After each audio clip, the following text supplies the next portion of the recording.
Hi guys, তোমরা সবাই কেমন আছো? আশা করি অনেক অনেক ভালো আছো। একদম খেলা নিয়ে পুরো বিশ্ব জুড়ে তোলপাড় শুধু হ্যাঁ। এখন খেলা আর ফিফা ওয়ার্ল্ড কাপ মানে অনেক অনেক দর্শক আর একদম। মানুষ তো ওই টিভির পর্দা থেকে সবেই না। না, তো এই খেলা নিয়ে হুজুর এমন কেন বলছে, হারাম বলছে, মানে হ্যাঁ। আমার তো অবাক লাগছে। তো আজকে ভিডিও টাইটেলটি হলো হারাম খেলা নিয়ে এত মাতামাতি কেন?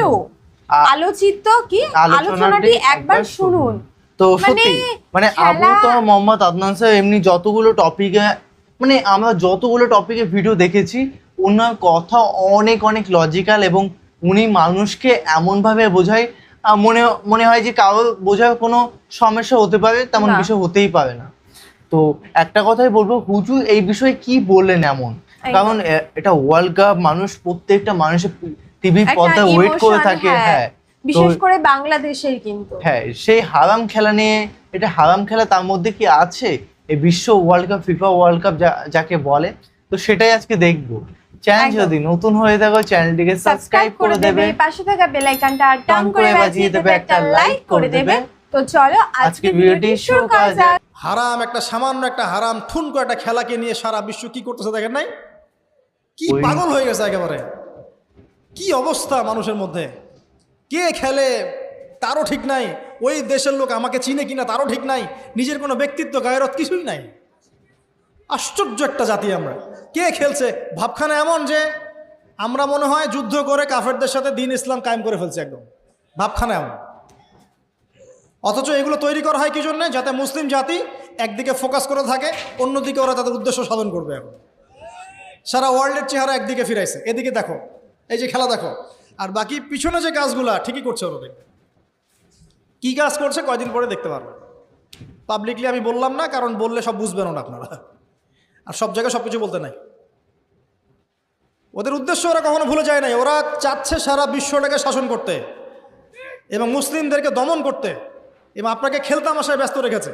লাচো এখন যুবকদের কোনো হিতাহিত জ্ঞান পর্যন্ত চলে গেছে। এখন হিতাহিত জ্ঞান, তোমাকে এইভাবে চুল কাটতে কে বলছে? তোমাকে এইভাবে চুল কাটতে কে বলছে? এদিকে একদম ছিলে রেখে দিয়েছে, এখানে মাঝখানে উঁচা একটা ময়ূরের মতো রেখে দিয়েছে, মানে এভাবে চুল কাটতে তোমাকে কে বলছে? কে তোমাকে মেসির ফলো করতে বলছে? তোমার জন্য রাসূল সাল্লাল্লাহু আলাইহি ওয়াসাল্লামের বাবরি চুলের সুন্নত নাই? আজীব একটা ব্যাপার। দাড়ি রাখছো, বিরাট কোহলির মতো দাড়ি রাখছো, কেন? রাসূল সাল্লাল্লাহু আলাইহি ওয়াসাল্লামের মতো ছাড়া দাড়ি রাখতে পারো? আশ্চর্য। আমাদের আদর্শ চিন্তা হবে না? নবী সাল্লাল্লাহু আলাইহি ওয়াসাল্লামের মধ্যে এত সুদর্শন হ্যান্ডসাম মানুষ থাকতে আমি কাকে ফলো করব? যুবকদের পুরো মাথাটাকে ব্রেইন ওয়াশ করে ফেলা হয়েছে এখন। কারণ ওরা জানে খুব ভালো করেই, যুবকরা যদি আল্লাহর পথে ফিরে আসে ওদের সমস্যা আছে, সমস্যা। এই কারণে তোমাদেরকে ভুলিয়ে রাখা হচ্ছে। নিজের জীবনের মূল্য দিতে শেখো। আল্লাহ পাক তোমাদেরকে কি জন্য সৃষ্টি করেছেন এটা বুঝো। শোনো, দুনিয়া যদি চাইতাম আমি অনেক কিছু করতে পারতাম, এই সুযোগ আমার সামনেও ছিল। আমরাও স্বপ্ন দেখেছি একসময়, পাবলিকলি এটা বলেই ফেলছি, আমরা একসময় স্বপ্ন দেখেছি বাংলাদেশ ক্রিকেট টিমের ওপেনিং ব্যাটসম্যান হব, সবাই আমাকে চিনবে, সবাই আমার পোস্টার লাগাবে ঘরে ঘরে, সবাই আমার কাছে অটোগ্রাফ নিতে আসবে, ছবি তুলবে, ইত্যাদি ইত্যাদি। যখন থেকে দিন বুঝেছি আলহামদুলিল্লাহ একদিনও পিছিয়ে ফিরে তাকাই নেই, আলহামদুলিল্লাহ। এখনও মানুষ কিন্তু ছবি তুলছে, আমাদের সাথে তুলতে চাচ্ছে, অটোগ্রাফ চাচ্ছে, একই বিষয়ে। এখন আমি আরো অ্যাভয়েড করছি জিনিসগুলোকে। নিজেকে চিনতে শিখো। আল্লাহ রাব্বুল আলামিন সত্যিই তাই। তোমাকে আমাকে সৃষ্টি করেছেন, আল্লাহ পাক আমাদের হাতে এই দিনের বিজয় দেখতে চান। আল্লাহ পাক চান যেন আমরা আল্লাহর দিনটাকে পালন করি, প্রচার করি, প্রসার ঘটাই। ইনশাল্লাহ এক সময় দিন প্রতিষ্ঠা হবে ইনশাল্লাহ। আমরা যদি খেলতামাশায় মত্ত থাকি তাহলে দিনের প্রচার কে করবে, প্রসার কে করবে? আপনার বয়স হয়ে গেছে 50 বছর। যদি আজকে রাত্রে একটু সততার সাথে ঠান্ডা মাথায় চিন্তা করেন যে 50 বছরের মধ্যে কত সময় আপনি অযথাই নষ্ট করেছেন, আমি চ্যালেঞ্জ করলাম আপনি পাবেন মিনিমাম 10 থেকে 20 বছর সময় নষ্ট করে ফেলেছেন। এই 50 বছরের জীবনে আপনি টেলিভিশন দেখেছেন 3 থেকে 4 বছর। এই 50 বছরের হায়াতে আপনি শুধু টেলিভিশনই দেখেছেন 3 থেকে 4 বছর। চায়ের দোকানে আড্ডা পিটিয়েছেন এরকম 2 বছর। বন্ধুদেরকে নিয়ে গল্প করেছেন বাইক নিয়ে ঘুরেছেন, এখানে ওখানে আড্ডা পিটিয়েছেন, অহেতুক আরও 2 বছর, 2 বছর গার্লফ্রেন্ডের পিছনে নষ্ট করেছেন। দাঁড়ান, যেখানে সাহাবায়ে কেরাম কি করতেন এটা জানেন? আওয়াজ ছিল বেশি। খাবার খাওয়ার সময় সাহাবায়ে কেরাম রাদিয়াল্লাহু আনহুম খেয়াল রাখতেন কোন খাবারগুলো খেলে সময় কম লাগবে। তারা এমন খাবার খেতেন যে খাবার খেলে সময় কম লাগবে, তাড়াতাড়ি খাওয়া যাবে, তাড়াতাড়ি ইবাদত করা যাবে। আর এই যে ফেসবুক ইউটিউবিংয়ের যে যুগ আসছে, এতে করে দেখবেন যে একদিনের মধ্যে 24 ঘন্টা যদি দিন হয়, তার মধ্যে মিনিমাম 5 থেকে 6 ঘন্টা অনলাইন খেয়ে ফেলছে। অহেতুক কোনো কাজ নাই, এমনি স্ক্রলিং। কে কি বলল, কে কি করলো, কে কাকে কি বলল, কে কার বিরুদ্ধে কি করলো, মজা। আমরা আসলে কিছু মনে করবেন না, আমরা জাতিগতভাবে অনেকটা ফ্যান্টাসি প্রিয় জাতি আর কি। ফ্যান্টাসি খুব ভালো লাগে, কনস্ট্রাকটিভ কাজ নাই। কনস্ট্রাকটিভ কাজ কি জানেন? বিগত 100 বছরে তারা সারা বিশ্বের প্রত্যেকটা বড় বড় সেক্টরের নিয়ন্ত্রণ নিয়ে নিয়েছে, এটা কনস্ট্রাকটিভ কাজ। আপনি যে এডুকেশন সিস্টেমে পড়াশোনা করছেন, তার ভিত্তি, তার চাবিকাঠি, লাটাই ওদের হাতে। আপনি যে তথ্য প্রযুক্তিগুলো ব্যবহার করছেন না, এগুলোর সুতা, লাটাই ওদের হাতে। সারা বিশ্বের যে ফাইন্যান্সগুলো আছে, বড় বড় ফাইন্যান্স, এই ফাইন্যান্সগুলোর লাটাই ওদের হাতে। সারা বিশ্বের যে বড় বড় ব্যাংকিং সিস্টেমগুলো দেখেন, আর ব্যাংকিং সিস্টেমগুলোর ভবিষ্যৎ ভালো না। যারা ইকোনমিক্স জানেন তারা বুঝবেন, এদের লাটাই ওদের হাতে। পুরো ওয়ার্ল্ডের জিও পলিটিক্সের লাটাই ওদের হাতে। এই কাজগুলো ওরা কনস্ট্রাকটিভলি করেছে, সময় নষ্ট করে নাই বিগত 100 বছরে। আপনাকে আমি ইতিহাস পড়তে বারবারই বলি, আরও একবার রিকোয়েস্ট করছি, বেশি না, 1914 সাল থেকে শুরু করে, প্রথম বিশ্বযুদ্ধ থেকে শুরু করে এই 2022 সাল পর্যন্ত ওয়ার্ল্ডের হিস্ট্রিটা একটু পড়ে দেখবেন, কিভাবে বিশ্ব আজকে এই অবস্থায় এসেছে। দেখবেন আমরা জিতিনি, বরং আমরা হেরে গেছি। আমরা এমন জাতি ছিলাম না। আমরা কেমন জাতি ছিলাম একটু দেখাচ্ছি। মুসলিম জাতির অবস্থা এমন ছিল যে মদিনার, এই ইকোটা কমিয়ে দাও তো, খেজুরের যে ছাদ, খেজুর গাছের পাতার তৈরি ছাদ আর মাটির মসজিদে বসে মদিনা থেকে ওমর রাদিয়াল্লাহু আনহু, আবু বকর সিদ্দিক, উসমান রাদিয়াল্লাহু আনহু, আলী ইবনে আবি তালেব, 4 খলিফা, তাদের কথাই বলছি। ওই খেজুর গাছের মসজিদের মধ্যে বসে তারা অর্ধেক বিশ্ব শাসন করেছে। আমাদের অবস্থা এমন ছিল। আমাদের অবস্থা কেমন ছিল? এমন ছিল। অবস্থা দেখেন, আমাদের পরিবারগুলো এত সুন্দর ছিল যে পুরো পরিবারের মধ্যে তালিম, কোরআন, হাফেজ কোরআন, পরিবারের মধ্যে আলেম, মুফতি, মুহাদ্দিস দিয়ে ভর্তি ছিল। একজন বাদশার কথা আমি পড়েছিলাম হিস্ট্রি পড়তে গিয়ে, এটা অনেক পরের কথা, প্রায় উমাইয়া শাসনের কথা। যখন উমাইয়াদের পতনের সময় চলে আসছে, তারা কর্ডোভায় চলে গেছেন ইসলামিক খেলাফত কায়েম করতে। কর্ডোভা, আন্দালুসিয়া কর্ডোভায়, ওটাকে আন্দালুসিয়ার খেলাফত বলে। ওই সময় রাজার ছেলেকে বিয়ে দেওয়ার ঘোষণা এসেছে, রাজার ছেলেকে বিয়ে দেওয়া হবে। রাজা মানে আমির বোঝাচ্ছে এখানে, যিনি রাষ্ট্রের আমির ছিলেন। তো বিয়ে দেওয়ার জন্য মেয়ে খোঁজার জন্য বলা হয়েছে। তো এখন প্রথম দিন ঘোষণা করা হয়েছে যে আপনাদের যার যার বাসায় মেয়েরা হাফেজে কোরআন, রাতের বেলা সেই বাসায় আলো জ্বালিয়ে দিবেন, যাতে পাহাড়ের উপর থেকে রাজা দেখতে পারেন যে কোন কোন বাসায় হাফেজা আছেন। তার মধ্য থেকে চুজ করা হবে একজন মেয়ে রাজার ছেলের জন্যে। রাজা মানে আমির বোঝাচ্ছে। তো সেই রাতে তিনি যখন উঠলেন পাহাড়ে, এগুলো সত্য ঘটনা, দেখলেন আন্দালুসিয়ার প্রত্যেকটা বাসার ঘর, এই ঘরের মধ্যে আলো জ্বলছে, প্রত্যেকটা বাসায় হাফেজা মেয়ে আছে। তো এখন তো বিয়ে দেওয়া সম্ভব না সবার সাথে।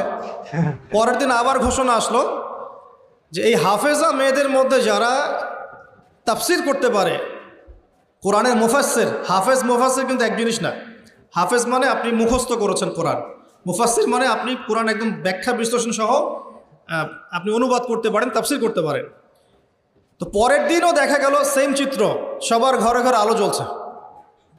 মেয়েদের কথা বলছি, মেয়ে খুঁজে বেড়াচ্ছে বিয়ে দেওয়ার জন্য। তারপরে আবার ঘোষণা আসলো যারা তাফসির করার সাথে সাথে মুহাদ্দিসা মানে হাদিস মুখস্থ আছে, 10,000, 1,000, 20,000, 1,000, 2,000 এরকম করে যত হাদিস মুহাদ্দিসা তাদের ঘরে আলো জ্বলবে। তখন দেখা গেল যে আলো একটু কমে আসছে আর কি, কমে আসছে। কথা বুঝতে পারছেন? কিন্তু আলোর সংখ্যা অনেক। আবার ঘোষণা আসলো পরের দিন যে এই বাড়িগুলোর মধ্যে যারা ফকিহ বোঝেন কি, ফিকহের জ্ঞান আছে, গভীর জ্ঞান আছে, কুরআন সুন্নাহর গভীর ইস্তেহাদ করতে পারেন, মুস্তাহিদ এই টাইপের, তাদের বাসার আলো জ্বলবে। তখন দেখা গেল যে আলোর সংখ্যা আরেকটু কমে আসে। এর মধ্য থেকে আমির একজনকে সিলেক্ট করে তার ছেলের সাথে বিয়ে দিলেন। এই ছিল মুসলিমদের অবস্থা। এখন যদি আপনি আজকে, এটা কি কুমিল্লা না নাকি কুমিল্লা, এই কুমিল্লার তিতাসের কোনো একটা উপরের জায়গায় চলে যান, টাওয়ারে যান, গিয়ে বলেন যে আমাদের এই পুরো গ্রামের মধ্যে বা এই জায়গার মধ্যে আমি আমার ছেলের জন্য মেয়ে খুঁজতেছি, তো যেই মেয়েগুলো হাফেজে কোরআন তাদের বাসায় আলো জ্বালিয়ে দেবে। উপর থেকে দেখেন কতগুলো আলো জ্বলবে, অবশ্যই জ্বলবে, একটাও না এমন না, জ্বলবে। কিন্তু যদি আরও বড় চ্যালেঞ্জ দেন যে হাফেজার সাথে সাথে কারা তাফসির করতে পারে, কারা মুহাদ্দিসা খাস পর্দা মেনে চলে, তাদের বাসায় আলো জ্বালাবে, দেখবেন আলোর সংখ্যা খুব কমে আসবে। এটা বাস্তবতা। দুঃখের সাথে জানাতে হয় আমরা এমন অনেক হাফেজে কোরআনকেও চিনি ব্যক্তিগতভাবে, যারা কোরআন হেফজ করার পরেও অল্প সময়ের মধ্যেই ভুলে গেছে, এবং হাফেজে কোরআন হওয়ার পরেও কোরআনের 10টা-20টা সূরার তাফসীর তারা করতে পারছে না, 10টা-20টা আয়াতের অনুবাদ তারা বলতে পারছে না, এমনও মানুষ কিন্তু আছে। ঠিক আছে? তো আমাদের অবস্থা কিন্তু এমন ছিল না। আমরা এই বিশ্বকে নেতৃত্ব দিয়েছি এক সময়, সুদীর্ঘ প্রায় 1250 বছর। কত বছর? যে জাতি তার শেকড় চিনে না, যে জাতি তার ইতিহাস জানে না, তাদেরকে তো মোটিভেটেড করা খুব সহজ, ডিমোটিভেটেড করা সহজ। আমাদের তরুণ প্রজন্ম এখন ওয়ার্ল্ড কাপের হিস্ট্রি জানে, এই ব্রাজিল আর্জেন্টিনার হিস্ট্রি জানে, মেসি নেইমারের হিস্ট্রি জানে। ঠিক, দাঁড়ান, এগুলোর প্রয়োজন নাই, এটা কোনো প্রয়োজন নেই। আমাদের তরুণ প্রজন্ম এদের হিস্ট্রি জানে, নায়ক নায়িকাদের হিস্ট্রি জানে, গায়ক গায়িকার হিস্ট্রি জানে। ও যে পতিতা, যেটা আধুনিক পতিতা আর কি, যেটা সরাসরি পতিতা ভিত্তিতে জড়িত না থাকলেও মানুষকে উৎসাহিত করে, উদ্বুদ্ধ করে, অশ্লীলতার ফেরিওয়ালা, তাদের হিস্ট্রি জানে। বলিউড হলিউডের হিস্ট্রি জানে। আমাদের তরুণ প্রজন্ম সব জানে এগুলা, cricket, football, everything. Bollywood Hollywood, বিশ্বকাপ আসলে তো কথাই নাই। কিন্তু আমাদের তরুণ প্রজন্ম আমাদের শেকড় জানে না। কয়জন তরুণ জানে যে আমরা এমন একটা জাতি ছিলাম যারা সারা বিশ্বকে নেতৃত্ব দিয়েছি? নেতৃত্ব দেওয়া ডিফারেন্ট জিনিস, মানে সারা বিশ্বের কোনো কিছুই আমাদের পারমিশন ছাড়া হতো না, এমন একটা অবস্থা ছিল। বিশ্বের কোনো জায়গায় কোনো মুসলিমকে আঘাত করবে, অন্যায়ভাবে তাকে মেরে ফেলবে বা টর্চার করবে, এই সাহস কারো ছিল না। এমন যুগ ছিল। মুসলিম পুরুষের কথা বাদ দেন, মুসলিম কোনো নারীর দিকে চোখ তুলে তাকাবে বা তার ইজ্জত হরণ করবে এমন ক্ষমতাও কারো ছিল না। এটাকে রূপকথার গল্প মনে হচ্ছে না এখন? বিগত 100 বছরে এই পরিস্থিতি দেখে মনে হচ্ছে এমনও কি সময় ছিল? হ্যাঁ, এমন সময় ছিল। এই তো বেশি দিন আগের কথা নয়। ঘরে ঘরে হাফেজ ছিল, ঘরে ঘরে হাফেজ, ঘরে ঘরে আলেম, ঘরে ঘরে মুফতি মুহাদ্দিস ভর্তি। শুধু তাই নয়, বিজ্ঞানী দিয়ে ভর্তি, ফিলোসফার দার্শনিক দিয়ে ভর্তি, অ্যাস্ট্রোনমিস্ট দিয়ে ভর্তি, জ্যোতির্বিদ্যায় পারদর্শী, বায়োলজিতে পারদর্শী, কেমিস্ট্রিতে পারদর্শী, এরকম ঘরে ঘরে ছিল। বর্তমান বিশ্বের যে শিক্ষা সেক্টরগুলো আছে, প্রত্যেকটা সেক্টরের ভিত্তি মুসলিমরা দিয়ে দিয়েছে বিশ্বকে, জানেন? এই যে অর্থনীতি নিয়ে আমরা এত বাড়াবাড়ি করি না, সবচেয়ে সেরা অর্থনীতি শিখিয়েছেন ইউসুফ আলাইহিস সালাম। কে শিখিয়েছেন? সূরা ইউসুফ পড়ে দেখেন। আমরা সূরা ইউসুফ এর নাম শুনলে মনে করি ইউসুফ মানে ইউসুফ জুলেখা, ইউসুফ জুলেখা, তাই না? মাথায় চলে আসে ইউসুফ আর জুলেখা। ইউসুফ আলাইহিস সালাম কি ছিলেন? খুব সুন্দর দেখতে ছিলেন, এতটুকু জানি আমরা। কিন্তু ইউসুফ আলাইহিস সালামের বাহ্যিক সৌন্দর্যের চাইতে তার চরিত্রের সৌন্দর্য আর অনেক বেশি ছিল। তাকে রাজার স্ত্রী অফার করছে ভালোবাসার, প্রেম বিনিময়ের, দরজা লাগিয়ে দিচ্ছে, আর তিনি বলছেন মাআযাল্লাহ, আমি আল্লাহকে ভয় করি। তার চরিত্রের সৌন্দর্য দেখেন। খালি আমরা রূপের সৌন্দর্যের কথা বলি, তাই না? ইউসুফ আলাইহিস সালাম যখন কারাগারে, কেন কারাগারে পাঠিয়েছে? বিনা অপরাধে। আর বিনা অপরাধেও মানুষ কারাগারে যায়। কারাগারে যারা যায় তারা সবাই যে অপরাধী এমনটা নয়, বিনা অপরাধেও মানুষ কারাগারে যায়। দাঁড়ান, ইউসুফ আলাইহিস সালাম কেন গেলেন? তাকে অপবাদ দেওয়া হয়েছে, জেনার অপবাদ, নাউজুবিল্লাহ। একদিন 2 দিন না, 7 দিন 10 দিন না, 12টা বছর তিনি কারাগারে। কত বছর? 12 বছর। 12 বছর। ওই 12 বছরের মধ্যে তিনি একটা ঘটনা ঘটেছে, 2 জন কয়েদি এসেছে। কয়জন? নতুন কয়েদি। একজন বলছে যে আমি স্বপ্ন দেখলাম যে আমার মাথার মধ্যে রুটি রাখা হয়েছে, রুটি, এই রুটি এসে পাখি খেয়ে নিচ্ছে। আরেকজন স্বপ্ন দেখলো যে সে রাজাকে শরাব পান করাচ্ছে। ইউসুফ, তোমাকে সত্যবাদী মনে হয়, আমাদেরকে স্বপ্নের ব্যাখ্যা জানিয়ে দাও। এই 2 জন ব্যক্তি কিন্তু মুসলিম নন, মনে রাখবেন। এই 2 জন ব্যক্তি কি? অমুসলিম, কিন্তু মুসলিম নন। দেখেন, অমুসলিম ব্যক্তির স্বপ্ন সত্য হতে পারে, দলিল। অমুসলিম ব্যক্তির স্বপ্ন কি হতে পারে? সত্য হতে পারে। ইউসুফ আলাইহিস সালাম ব্যাখ্যা করে দিলেন যে শরাব পান করাচ্ছে সে অচিরেই ছাড়া পেয়ে যাবে এবং সে রাজাকে শরাব পান করাবে, রাজার ঘনিষ্ঠ হয়ে যাবে। আর যার মাথার থেকে রুটি খেয়ে নেওয়া হচ্ছে তাকে শুলদণ্ড দেওয়া হবে, তার মগজ খেয়ে ফেলবে পাখি। তাই হলো। আর ইউসুফ আলাইহিস সালাম এই ব্যক্তিকে বলে দিলেন, যার ব্যাপারে তার ধারণা হলো যে এই ব্যক্তি নাজাত পাবে, তাকে বললেন, তুমি যখন রাজার কাছে যাবে তখন আমার কথা স্মরণ করো, যে আমি তোমাকে এই কথাটা বলেছিলাম, রাজার সামনে স্মরণ করো। তো ইউসুফ আলাইহিস সালাম এখানে বন্দী, তারা ছাড়া পেয়ে গেলেন। এবার যখন এই ব্যক্তি রাজার কাছে গেলেন, রাজা আবার একটা স্বপ্ন দেখলো। কে স্বপ্ন দেখলো? সূরা ইউসুফের মধ্যে বলা আছে, পড়ে দেখবেন। রাজা স্বপ্ন দেখছে যে 7টা চিকন গাভী 7টা মোটা তাজা গাভীকে খেয়ে ফেলছে, ঠিক আছে? আর উনি শীষ স্বপ্ন দেখলেন, শীষ, ধানের শীষ, এই টাইপের কিছু। এই স্বপ্নটা তার কাছে অদ্ভুত মনে হলো। 7টা জীর্ণ শীর্ণ গাভী 7টা মোটা তাজা গাভীকে কেমন করে খেয়ে ফেলতে পারে? তিনি খুব টেনশনে পড়ে গেলেন। রাজ্যের সব জ্ঞানী গুণী লোকদেরকে ডাকলেন, এর ব্যাখ্যা কী হবে, এর ব্যাখ্যা কী হবে, কেউ বলতে পারছে না। তখন এই ব্যক্তি যে ছাড়া পেয়ে এসেছে তার মনে হলো যে হ্যাঁ, ইউসুফ নামে একজন ব্যক্তি আছে, সে আমাকে স্বপ্নের ব্যাখ্যা বলেছিল, হয়তোবা সেই স্বপ্নের ব্যাখ্যাটা বলতে পারবে। সে চলে গেল জেলখানায়। সেখান থেকে ইউসুফকে গিয়ে বলল, ইউসুফ, তোমাকে আমরা সত্যবাদী পেয়েছি, তোমাকে আমরা সত্যবাদী পেয়েছি, এই স্বপ্নের ব্যাখ্যা কি হবে, রাজার স্বপ্নের ব্যাখ্যা। ইউসুফ আলাইহিস সালাম বললেন যে এর অর্থ হচ্ছে যে অতি শীঘ্রই এই মিশরের মধ্যে দুর্ভিক্ষ আসবে। কি আসবে? কি আসবে? আচ্ছা, তার মানে দুর্ভিক্ষ শব্দটা কোরআনে আছে। রাজাকে গিয়ে বলো যে ওই মহিলাদের কি খবর, যে মহিলারা ইউসুফ আলাইহিস সালামের ব্যাপারে এরকম অপবাদ দিয়েছিল। তখন এই ব্যক্তি গিয়ে রাজাকে বলল, ওই মহিলাদের কথা তিনি জিজ্ঞাসা করেছেন। তখন রাজা বলছে যে ইউসুফ নির্দোষ ছিল। সেই মহিলারা স্বীকার করলো যে ইউসুফ নির্দোষ ছিল, আসলে আমরাই তাকে ওয়াসওয়াসা দিয়েছি, আমাদেরকে প্রলুব্ধ করেছে।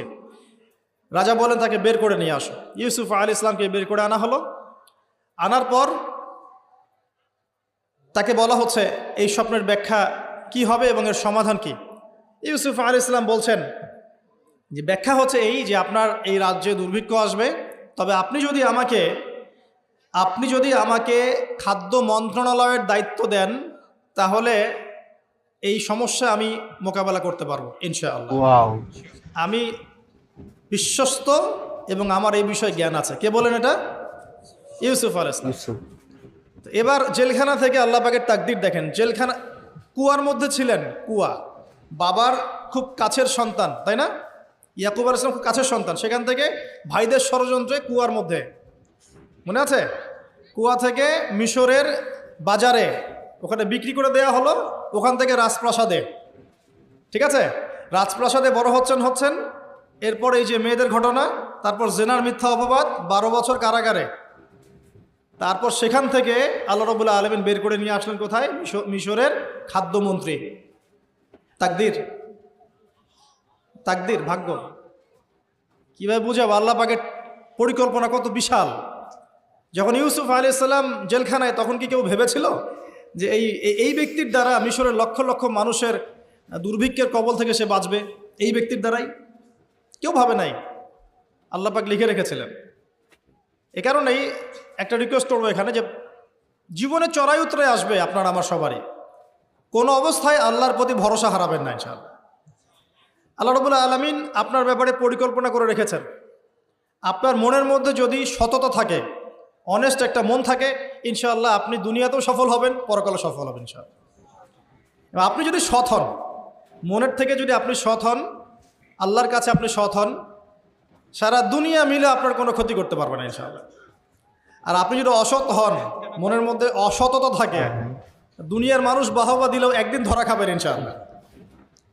এটা বাস্তব, এর বাইরে যাবে না ইনশাআল্লাহ। দেখেন, ইউসুফ আলাইহিস সালাম দায়িত্ব চাচ্ছেন, আমাকে দায়িত্ব দেন, আমি এই বিষয়টা ভালো বুঝি। আল্লাহ পাক তাকে এই যে খাদ্য মন্ত্রণালয় নিয়ে আসলেন। ইউসুফ আলাইহিস সালামের হাতে পরবর্তীতে দুর্ভিক্ষের কবল থেকে পুরো মিশরবাসী বেঁচে গেল এবং লক্ষ লক্ষ মানুষের জীবন বেঁচে গেল, আলহামদুলিল্লাহ।